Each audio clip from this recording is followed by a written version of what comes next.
Tonight on Best Kept Secrets, a glimpse inside America's most dangerous and mysterious secret societies. What secrets are locked inside the tomb of Skull and Bones? And who belongs to this prestigious and private fraternity? I don't want to get on these people's bad side. I mean, these are some of the most powerful people on the planet. And Earth First. They call themselves peaceful environmentalists, but are they putting innocent lives in danger? My life has been threatened so many times I couldn't count it. Plus, the secrets of the Ku Klux Klan revealed. From the Klan secret handshake to the hidden meaning of the KKK symbol, we take you inside the most feared secret society in America. Boy, if this road could talk, it'd probably get me 25 years. And this mild-mannered professor is the voice of an invisible empire. But is he also the brains behind the Oklahoma City bombing? These stories tonight on Best Kept Secrets.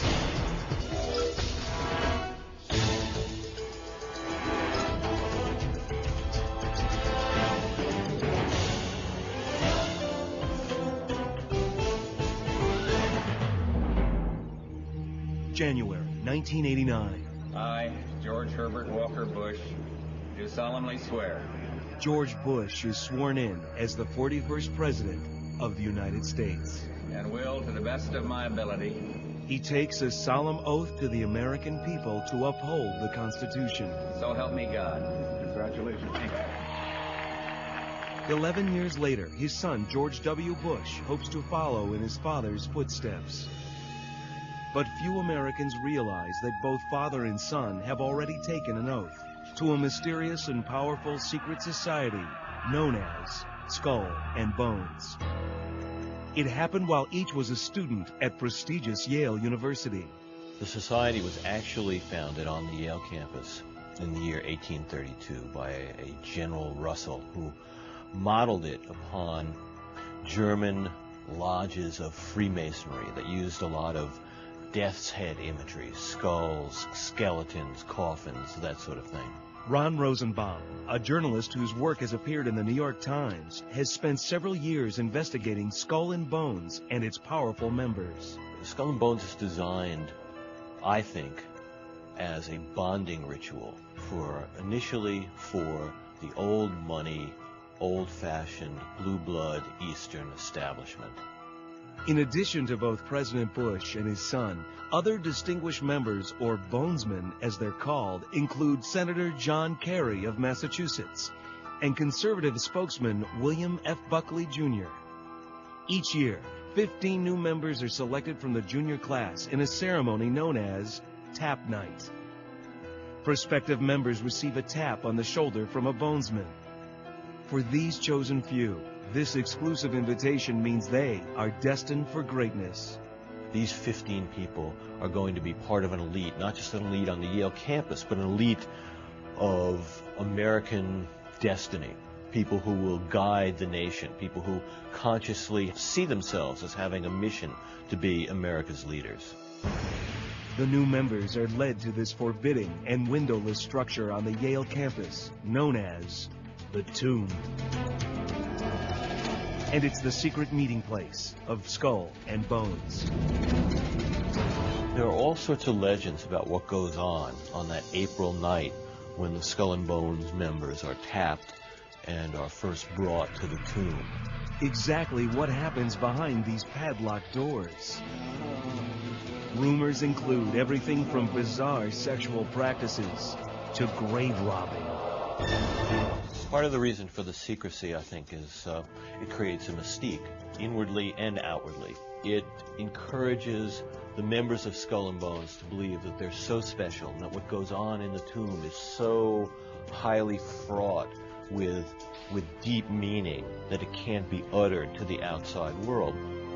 Senator Kerry and Mr. Buckley politely declined our written request to speak with them about their membership in Skull and Bones. Mr. Bush also refused to comment.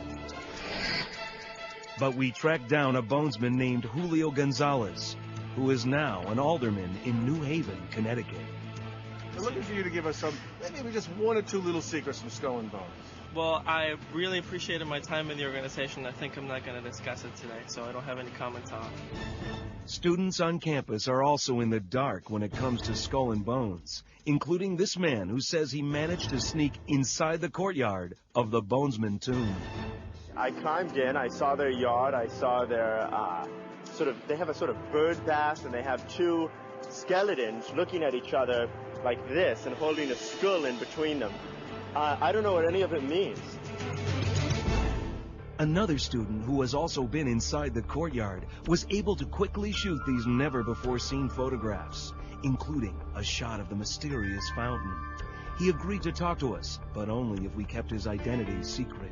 I don't want to get on these people's bad side. I mean, these are some of the most powerful people on the planet. The daring student was surprised by what he saw inside the fountain. There was actually some sort of red residue in the fountain, which I imagined to be blood. But I have a feeling they do some strange rituals with the fountain. These two skeletons look like they're hushing people in some way. Another of his photos shows a cryptic Wheel of Destiny. It had a spinning device on it. And I imagine what happens is during their rituals, they spin it and it says, destiny and fate, and all those things have a huge part of what goes on in that place. Because I think they all feel like they're destined to be rulers of the world. According to Nick Fleischer, co-editor-in-chief of the campus tabloid Rumpus, Skull and Bones is so protective of its image that when the magazine tried to run a story about it, their efforts were mysteriously sabotaged. When we published that issue, a bunch of the issues that we distributed went missing. Shortly after we distributed them. And we found them after a couple days, but it was, we never had any hard evidence, but we sort of had an idea of what had happened to him. What dark secrets are Skull and Bones hiding? According to Ron Rosenbaum's new book, the Bonesmen practice a number of bizarre rituals, including one known as the Sexual Confessional. And it happens every Sunday night. And they all gather, and one by one per week, they share the secrets of their sexual life.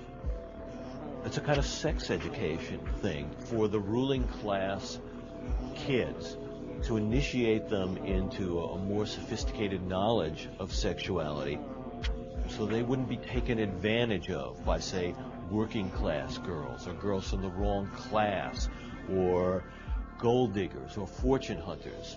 Another secret of the Bonesmen is their mysterious fascination with the numbers 322. The legend of the origins of Skull and Bones is that it was founded by a Greek orator, Demosthenes, in the year 322 BC. So 322 becomes the Skull and Bones secret number. I don't think anyone believes that the Skull and Bones actually started in 322 BC, but mythically, they date themselves back to that. So 322 is important to them. But there's an even more bizarre twist to the Bonesman's secret number. Right inside the door, that big door to the tomb of Skull and Bones, is a room whose walls are covered with license plates. Recently, an informant, a woman who was taken inside the tomb of Skull and Bones by an initiate who broke his oath, told me what she says is the secret of the license plates, that every Skull and Bones member is told that when he sees a license plate that has the numbers 322 on it, he's supposed to confiscate them. That was her word, confiscate them. Rosenbaum says his informant revealed an even darker secret, grave robbing. But every class of Skull and Bones, every group of 15, is given the name of some famous person and told to dig up the skull of that person and bring it to the tomb of Skull and Bones. Rosenbaum believes that the Bush family may have been involved in one of the most notorious cases of grave robbing. And one of my informants told me that, and this has been reported elsewhere as well, that one of the skulls in a glass aquarium-like case filled with turquoise chips is labeled the skull of Geronimo, the Apache warrior, because as it turns out, Prescott Bush, President George Bush's father, was stationed somewhere in Arizona near the burial ground of Geronimo at a time when the skull may have disappeared. According to Rosenbaum, members of the Bush family even tried to return the skull. As I understand it, the Apaches turned it down because they said, "We don't think this is the right skull." Despite the disturbing rumors, there are many who believe that Skull and Bones is just a harmless college fraternity. The only reason why Skull and Bones remains interesting is because they guard their secrecy. But one thing is clear. The power of Skull and Bones extends far beyond the ancient walls of its secret tomb.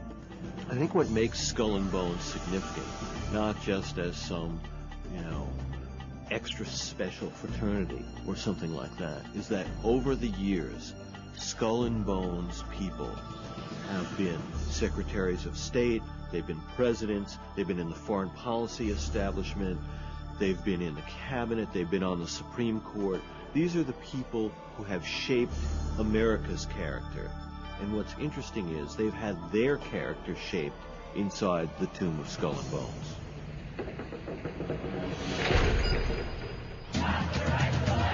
However, other secret societies boldly take their agenda to the streets, often with dangerous results.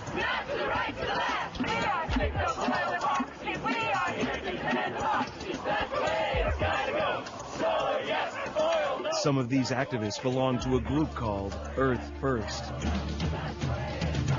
Sharing common goals with high-profile organizations like the Sierra Club and Greenpeace, the lesser-known Earth First is among the most influential groups of environmental activists in the United States.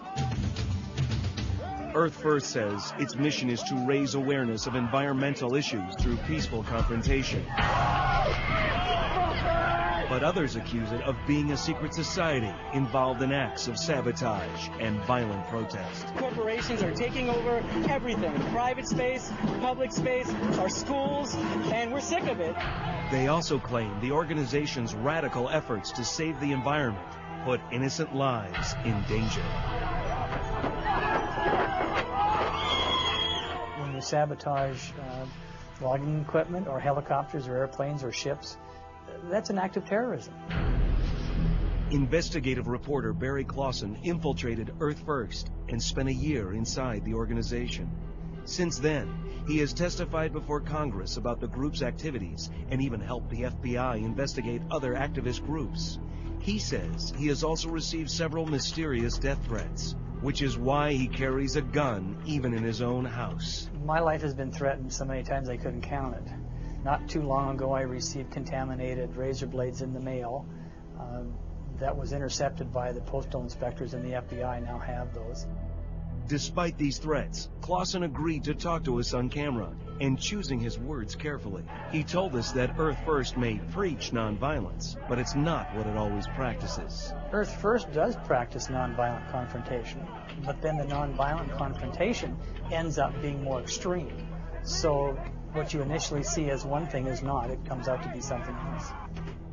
Clausen says that Earth First not only sanctions eco-terrorism, he says it also secretly trains a small group of members to carry out acts of violent destruction.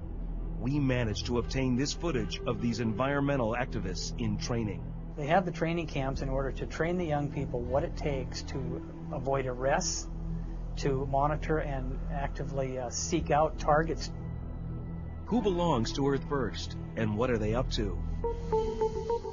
Our search for answers leads us to Mike Roselle, one of the group's co-founders. We've been branded as a violent organization mostly by the timber industry, the mining industry, the oil industry, and the big corporate fat cats that are trying to exploit the public lands. You can take their word, or you can take our word. Roselle speaks frankly. He doesn't deny that Earth First protests sometimes turn violent. He admits that his group's methods often draw the attention of authorities. In this line of work, if you don't have an FBI file, you're not doing your job. Roselle has been arrested 40 times, most recently for hanging a gas mask on George Washington's face on Mount Rushmore. Roselle describes Earth First as a movement, a loose network of activists that has hundreds of chapters in the United States and overseas. He says he doesn't know how many members the group has because Earth First collects no membership fees and does not hold large meetings or conventions.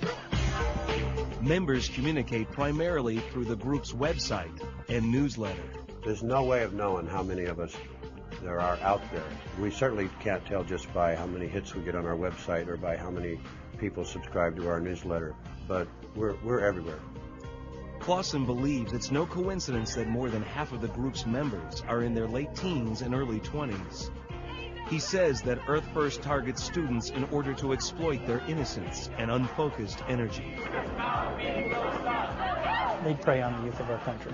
They recruit them for a specific purpose, and that is to make them more radical. During his year investigating Earth First, Clausen says he participated in several recruitment parties. We traveled to universities. We had chili parties and beer parties in order to get the students to come and listen to what was said.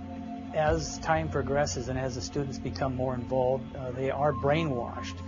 Clausen says the brainwashing he's referring to occurs at the group's training camps, which its new members are encouraged to attend. But Roselle insists that members are taught nothing more than how to practice civil disobedience. We teach, first of all, nonviolent philosophy, and we teach media strategy, and then we teach basic protest skills and technique. We do the whole range from just holding a placard and standing in front of the courthouse all the way up to, stopping a shipment of toxic waste. The methods of peaceful protest that Roselle's group endorses are detailed in a publication known as Earth First, Direct Action Manual. The book includes explicit drawings and step-by-step instructions on everything from how to use various locking devices to how to build elaborate blockades. But according to Clausen, some members are also encouraged to read a more dangerous out-of-print book called Eco-Defense, a field guide to monkey wrenching. Eco-Defense is what I call their Bible. And Eco-Defense is a book that tells you how to sabotage everything from airplanes to helicopters to ships to logging equipment. And they talk about putting different types of foreign materials in gas tanks and hydraulic tanks and that kind of stuff. You name it. Everything that's in that book has basically happened. According to Clausen, in addition to countless acts of sabotage, the group has even slaughtered cattle to deter ranchers and farmers. And he believes the reason that so few of them are ever caught is that monkey wrenchers are taught how to carefully cover their tracks. One of the techniques that's taught in training by Earth First is you wear a hat so that there's no hair samples to be found. You wear gloves so there's no fingerprints. You discard your shoes afterwards so there's no footprints. Clausen says several methods of sabotage can even turn deadly, including one known as tree spiking. Tree spiking is putting a metal or a ceramic spike into a tree so that when a chainsaw or a mill blade hits the spike, it'll actually shatter and cause an injury. Clausen says that in several cases, tree spiking has led to disaster. There was one very serious one in California where a mill worker, the blade actually hit a spike. This blade broke, wrapped around his body, cut his jugular vein, tore out 12 teeth, and broke his jaw. Despite serious injuries to loggers, Roselle maintains that tree spiking is necessary in order to save acres of precious forest. In fact, he considers it an act of desperation. Tree spiking, more than anything, is kind of a cry for help. It's kind of a sounding of the alarm bell. There's no way that we can spike 1 million acres of old growth in this country. Roselle also claims that loggers are warned when trees have been booby-trapped, and that spiked trees are marked with spray paint. As for the possibility of somebody getting hurt, Roselle says all democratic action comes with a risk. If this is what it takes to get the message out to the American people, then this is what we'll do. Clausen maintains that Earth First is still extremely dangerous and must be stopped. If we don't do something to stop it, what are we going to be doing in 10 years from now? Will the sabotage continue, or will we as a society put an end to it? While we may never know for sure what Earth First is up to, other groups make no mystery of their agenda. If they want to practice their African cultures, just like the African. Amen. Yeah. We spit in your face. We spit on your federal laws. We abhor them. We don't care if you like it or not. It's what's right. It's God's law. Black might be beautiful, tan might be grand, but white's still the color of the big boss man. White power! Of all the secret societies in America, none is more infamous and feared than the Ku Klux Klan. 3 famous letters, KKK. You're a racist. Hell, all of us are racist. Their ghostly figures have haunted our nation for nearly 140 years. But in spite of its violent past, the KKK of today claims to be a kinder and gentler Klan. We don't hang people, we don't kill people. The only time we have violence is defending ourselves and our family, and I'll die defending my family. Jeff Barry is the Imperial Wizard of the American Knights of the Ku Klux Klan, one of the most outspoken factions of the modern Klan. I have never beat anybody up or threatened anybody or killed anybody because of their race or their beliefs. But while Barry insists that his Klan is merely a non-violent white rights organization, some say that the Imperial Wizard and his American Knights are hiding a dark secret. Boy, if this road could talk, it'd probably get me 25 years. Some believe that the Klan of today is as hateful and terrifying as ever. I think really the main secret of the Klan today is the fact that this is not a group that merely helps little old white ladies across the streets. This is a group that is involved very often in violence and in propagating hatred of people who are not white. Because I've got some friends. One was just killed, and the other one was paralyzed for life because he was shot in the back by a damn... Mark Potok of the Southern Poverty Law Center has been investigating the American Knights for several years. He says it is now considered the most dangerous faction of the Klan. Potok also claims that Barry has almost single-handedly brought the Klan back to life and is now leading a growing cult of cold-blooded killers that even preys on its own. In the past, the American Knights has had leaders who have done things like have their wives shot in the face by hired assassins. To give us a better understanding of the ruthless hate inside the KKK, Potok led us to Brad Thompson, who once served as the Grand Dragon of the American Knights in Indiana. The reason why I'm here is to expose the secrets of the Ku Klux Klan. Thompson says a series of personal tragedies led him to hate. Then he was seduced by the mystery and secrecy of the KKK. I look at it as a cult. Once they get you in, they swear you into this allegiance of secrecy, then they get into your mind and they take you over, and you're just a pawn, and you have no control over your life. We must secure the existence of our people and a future for white children. But over time, Thompson experienced an awakening of conscience, especially when Klan propaganda began to influence his young son, as it does with many children. One of his first words that he said, or first phrase, was not mama or dad, it was white power. White power! And this always left a sick feeling inside of me. Even though I was pro-white, pro-Ku Klux Klan, in the back of my head, it sickened me. Thompson believes the best way to undermine the KKK is to reveal its hidden practices. He even agreed to show us one of the Klan's secret handshakes. I'm going to show you the first level handshake. You see this handshake in public, you'll be able to pick 2 Klansmen out in the crowd. Thompson also explains the secret meaning of the KKK symbol, which is still tattooed on his forearm. What the outside red stands for, the background, is the blood of our forefathers. The white background stands for the white race. And in this little square is a drop of blood. That stands for the blood that the Klan may ask you to shed for them in the future. If you look very closely, you could see 4 Ks. Now cover this up very simply. There's 1 K there. There's another K. Third and a fourth. This stands for Knights of the Ku Klux Klan. Thompson also reveals that the Klan's most closely guarded secrets and rituals are spelled out in a book called the Koran. This is their Bible. This is how they function. This is how they have meetings. This is how they tell an individual Klansman how to behave, how he should act. This is the essence of the Ku Klux Klan. By revealing these secrets, Thompson knows he's violating an oath of secrecy that's clearly spelled out in the Koran. I most solemnly assert and affirm to keep sacredly secret the signs, words, and grip, and any and all other matters and knowledge of the Ku Klux Klan. I will die rather than divulge same. So help me God. Amen. But Thompson says that the Klan has many other secrets that aren't written in the Koran, specifically money-making secrets. They sell membership, $100 a pop to join per year. You have Klan trinkets, you have knives, you have patches, you have the robes themselves, which they'll sell to even little children.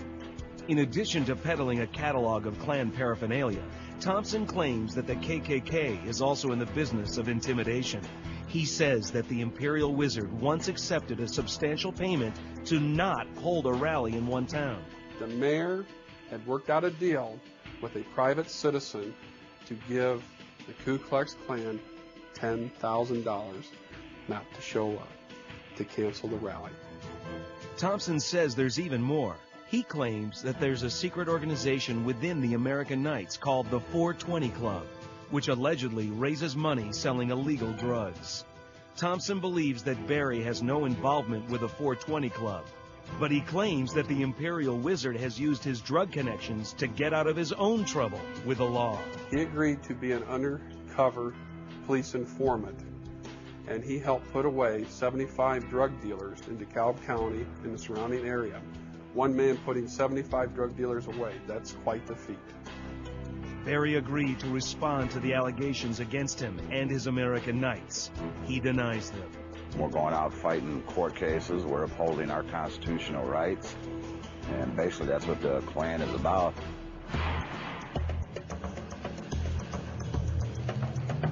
To prove he has nothing to hide, Barry invited us to attend an American Knights rally in Fort Payne, Alabama.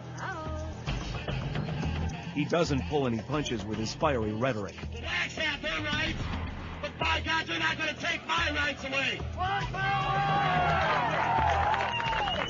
Then, we are led to a private farm 30 miles away from Fort Payne. Go ahead. Go in. Here, the Klansmen picnic, drink beer, and listen to more speeches as they wait for the sun to set. Then, our cameras capture a chilling glimpse inside the American Knights as a Klan leader instructs others how to drag an African American from the back of a pickup truck. You never drag a by his damn ankles. Drag him by the head. He only lasts for 2 miles. You get him under his arms, hey, you can get 10 miles out of that damn. Barry also allows us to witness the most famous of Klan rituals, a cross burning. At 8 o'clock, we will go over, soak the cross, and stand it up. Another group of Klansmen marched the massive cross into the center of the field. They soaked the wood with kerosene.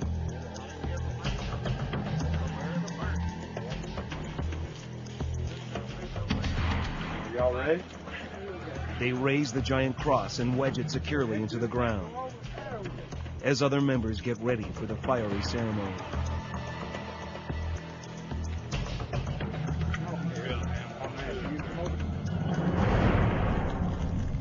Finally, it is dark. Barry instructs the Klansmen to ignite the cross. For God! For the white race!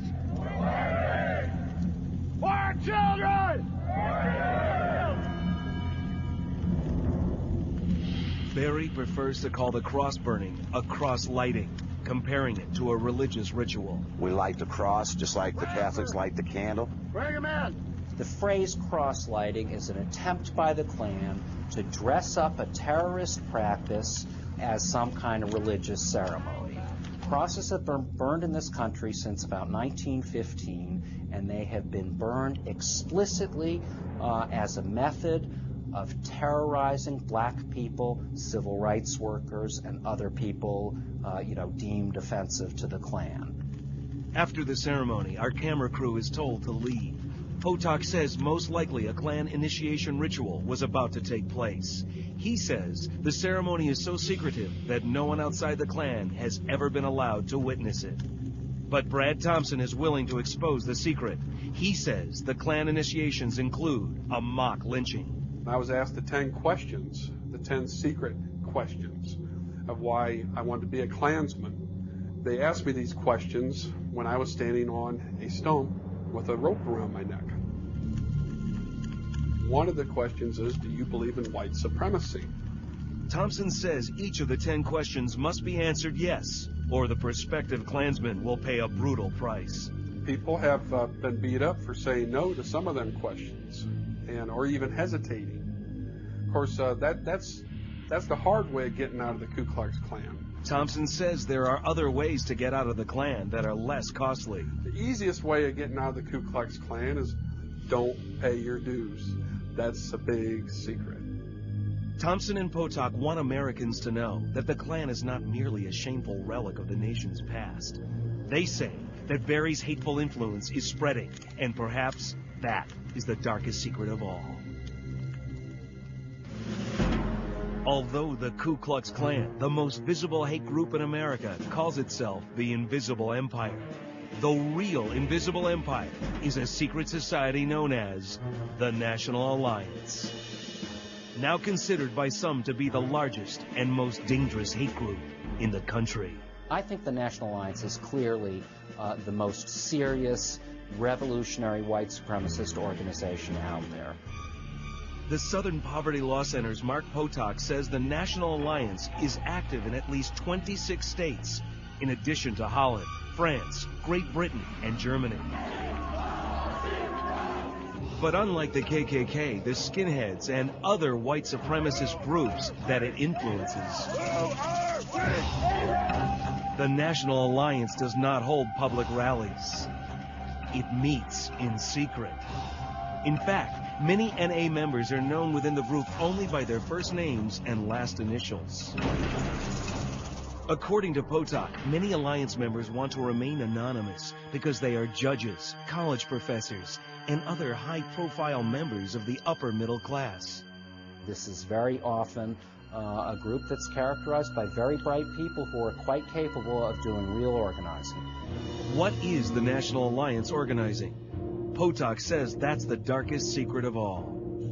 He believes the National Alliance is planning a secret war to kill millions of Americans and create an all-white nation.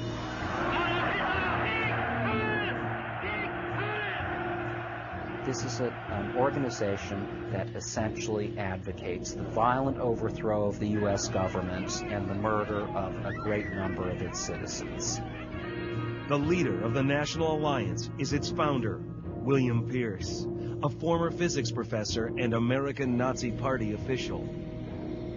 Pierce uses his weekly radio show to recruit new members and spread his message across the country. Whites who live in New York and have to deal with Puerto Ricans on a continual basis call them cockroaches, cucarachas. Pierce has also been a frequent guest on a white supremacist public access TV show called Race and Reality. Eventually we want to be able to reach everyone, whether they want to hear our message or not, on a continuing basis. But Pierce is best known for his novel, The Turner Diaries, which he wrote under the pen name Andrew MacDonald. The Turner Diaries is described as a secret Bible for war against the government. Some suspect the book was used as a blueprint for the Oklahoma City bombing. In fact, a copy of it was found in bomber Timothy McVeigh's car at the time of his arrest. The Turner Diaries romanticizes the idea of battling the federal government. It romanticizes the idea of murdering people, and in fact has acted as something that really gave a kind of moral authority to people who would go out and kill. We managed to track down William Pierce at his National Alliance headquarters outside Hillsborough, West Virginia. He doesn't come across as particularly dynamic or charismatic. He appears to be mild-mannered, but obsessively controlling. Well, you can come up here, just turn your camera off. Okay, very good. Pierce allowed our cameras inside his top-secret warehouse, where he stores his huge arsenal of white supremacist propaganda. Just wait a second and I will check how things are going in here. He showed us hundreds of compact discs with pictures of Hitler, Nazi soldiers, and swastikas. Pierce also sells Nazi propaganda films and hundreds of white supremacist books, including, of course, his own. Then Pierce agreed to answer our questions about the revolution he's planning.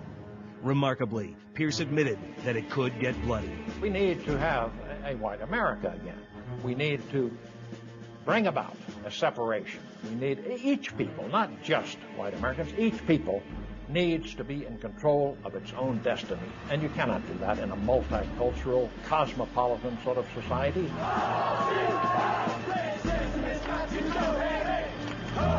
I don't want violence, but things have proceeded so far along the wrong path in this country and in Europe too, that I expect that there probably will be a lot more violence in our future, just as there has been in our past.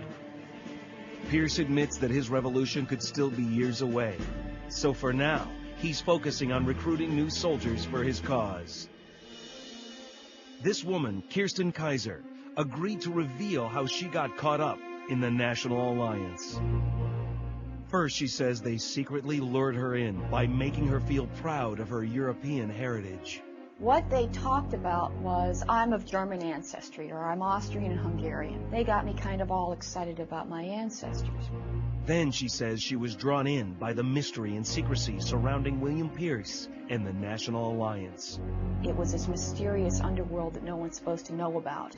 And it was all this mysterious information that you're not supposed to know about, and reading mysterious books that you can't get in ordinary places. Kirsten says she was also introduced to the infamous Nazi propaganda film, Triumph of the Will.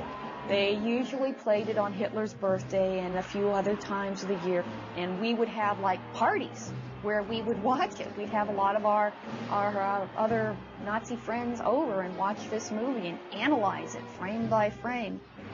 But Kirsten says there were many more movies that she wasn't allowed to watch. You can't watch Pocahontas because she falls in love with a white guy. That's not allowed. You can't see Little Mermaid because that crab character is singing that Jamaican style of music. So you can't hear that because it's black, and that's not allowed. Kirsten became so involved with the National Alliance that she married one of Pierce's top men. Pierce even served as the minister at their Nazi wedding ceremony. Kirsten says shortly after her wedding, her husband started controlling all aspects of her life. She says he forced her to become a vegetarian, isolated her from her family and friends, and even deprived her of sleep in order to make her believe in the goals of the National Alliance. He would keep me awake until I would see that he was right. After 10 years, Kirsten finally found the strength to leave the National Alliance and her husband. But she says her experience with the secret society has left her deeply scarred. They raped my soul, and unless you've ever been raped, you wouldn't really understand what that meant. But I feel that is what they did to me, that they put this stuff inside of me that I did not want inside of me, and then they told me that I was supposed to like it. We asked William Pierce about Kirsten, and he dismissed her as disturbed and denied all of her allegations. She's a sick woman, and I just don't see the need in debating her on the air. Kirsten has emerged from her nightmare with a new life and a new husband. But she wasn't the first victim of the National Alliance. And if William Pierce has his way, she won't be the last.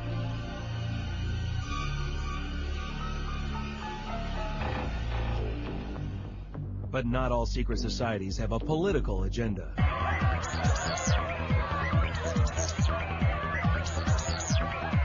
From Tokyo to Berlin to Los Angeles, a once underground phenomenon is spreading like wildfire around the world.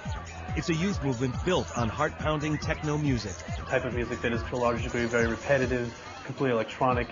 Psychedelic glow sticks. A lot of times you'll see glow stick competitions going on, which is really exciting. And an illegal party drug called ecstasy. Ecstasy is a good drug for raves because it makes you feel so open and it helps you find the beat to the music. Put it all together, and you've got a secret party called a rave.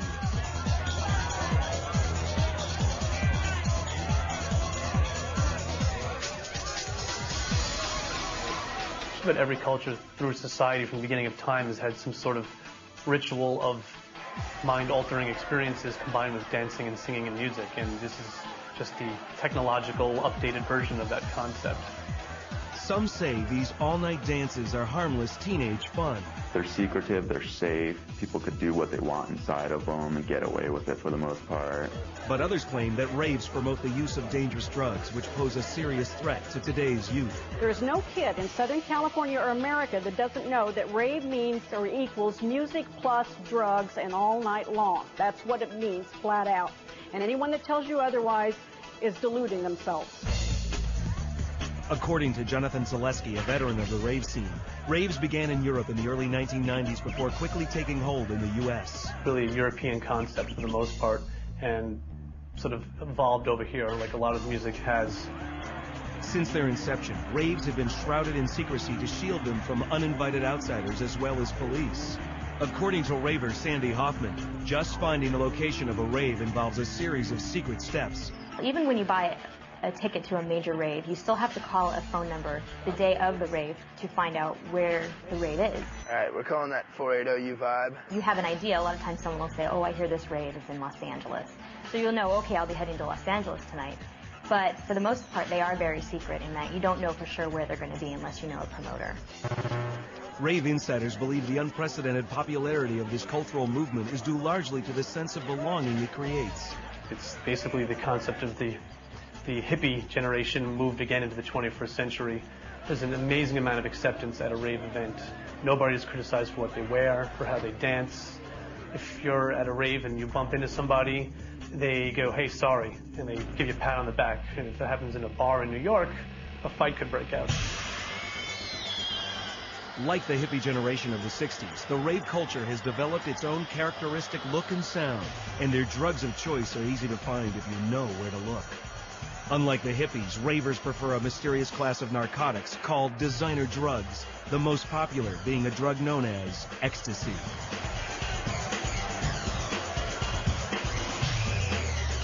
When you're at a club, a lot of times you'll see people off to the sidelines that kind of, you think that they want to dance, but they won't because they just don't feel comfortable. But once you give them a pill of ecstasy, they're on the dance floor in 5 seconds. You know, they find the rhythm, and suddenly you find this whole new dance. It just seems to come from within your soul. And suddenly you feel like, wow, here's a place where I really fit in, where I can really enjoy myself, and where everybody loves me and I'm completely accepted. According to Sandy, ecstasy produces an intense feeling of euphoria, which is enhanced by physical contact. Everybody wants to hug you. Everybody wants to give you a back massage because it feels wonderful. Coupled with a boost of energy, ecstasy allows ravegoers to lose their inhibitions and dance for several hours straight. I'm not a proponent of drug use per se, but I'm a proponent of people opening their minds and their hearts, and I think ecstasy happens to be a drug that does that. Ravers also have their own distinctive fashion accessories that are secretly tied to the visual intensity created by ecstasy. When you go to a rave, you basically see a lot of people dressed in really flashy clothes and carrying around cute little backpacks and accessories and bright glowy things. A lot of paraphernalia that you'll see being brought to raves, ranging from face masks, which are usually have Vicks smeared on the inside because of the increased euphoria and your sensory input. Something like a mint or a lollipop or Vicks just creates an intense high. Visually, glow sticks become very popular because the colors just seem prettier, and they leave trails, and it just becomes a more of an interesting sensory experience. In addition, the amphetamine-like effect of ecstasy causes users to grind their teeth, which is why many ravers actually keep baby pacifiers in their mouths. Other popular designer drugs used at raves include ketamine, an animal tranquilizer that users call Special K. A lot of times when people mix ecstasy with K, they have a great time. It just makes that ecstasy feeling feel 100 times better. But using and mixing these drugs can have tragic results. It can create similar effects as to ecstasy, but it's very easy to overdose and find yourself in what's called the K-hole, which is essentially ranges from an out-of-body experience to extreme tunnel vision and sort of an inability to really move or control yourself. And certainly if you go beyond that, the effects can be extremely dangerous. Susan Dahlquist is all too familiar with the dangers of drug abuse at raves. She's an emergency room nurse in San Bernardino, California, a city widely known for these secret parties. The behaviors we see when we come in the emergency department is anywhere from mild confusion and disorientation to outright psychotic schizophrenic behavior. Susan claims that rave promoters will actually contact the emergency room on the day of a rave to prepare them for the inevitable onslaught of ecstasy overdoses. Tragically, in many cases, the victims reach the hospital too late. And I can tell you that the worst part of this job as a nurse and a doctor is to go tell a parent, we're sorry, we couldn't save your 18-year-old daughter. And I don't like any kind of an event that opens up the possibility of my having to do that again. The spread of raves is so alarming in San Bernardino that their police department has formed the Event Response Team, a special unit that deals specifically with raves. The Event Response Team was formulated to provide public safety, to ensure that people attending the raves as well as people living and working around the rave parties were able to be in a safe atmosphere. Headed up by Sergeant Mark Emoto, the task force keeps tabs on raves by closely monitoring the internet to uncover the secret locations of upcoming events. We can go online and there's actually websites dedicated to raves and rave parties and the locations and times. But their biggest challenge is stopping the illegal flow of drugs inside. Getting the ecstasy drugs inside of a rave is still one of the secrets we're still working on and trying to unravel. We search them at the gates, we search the promoters, we search the staff, and we still see ecstasy and other illegal drugs making their way inside. Getting a drug into a rave is as simple as putting it in your pocket, or sticking it into your underwear, or taping it to some part of your body. It's not hard to get drugs into raves. It's very simple. But recently, rave organizers have begun to police themselves. Jonathan Zaleski and others have joined forces as part of an organization called Dance Safe, which strives to educate ravegoers about the inherent dangers of drug abuse. Despite the war on drugs or just say no campaigns or even parental guidance, these risky behavior will continue, and there needs to be somebody there to educate and to warn and to create a safe environment as much as possible for this risky behavior. Dance Safe began in 1999 and can now be found all over the country, setting up tables outside of raves where volunteers answer questions and hand out literature. We're the educated people. We've been in the scene. We're the ones who are talking to your children just before they take the drug. The age of new ravers, sometimes as young as 12 years old, is a growing concern for many. I'm turned off by how many young people are abusing the drugs. The scariest thing I've seen at raves are little 14-year-olds with their eyes rolling back in their head, laid up against the wall, twitching, sweating, turning green. Recently, Dance Safe has come under fire from those who take a dim view of the group's unorthodox approach to drug awareness. On the more controversial end of the spectrum, we occasionally will test pills for purity.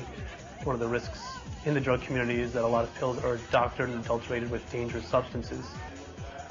If undetected, these impurities could be fatal, especially for users of ecstasy.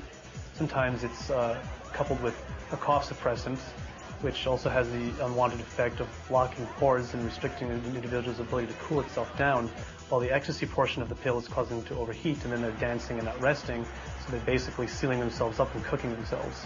Despite the increase in drug-related deaths, raves continue to attract a growing number of youths around the world.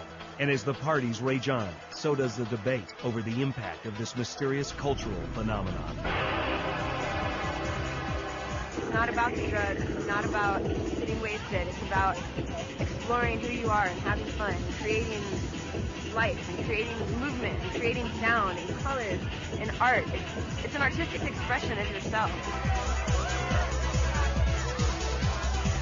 If it continues with this frequency, the increased frequency, the rampant drug use, the increased numbers we see at these venues, I'm afraid that we're looking at a potential for a large disaster.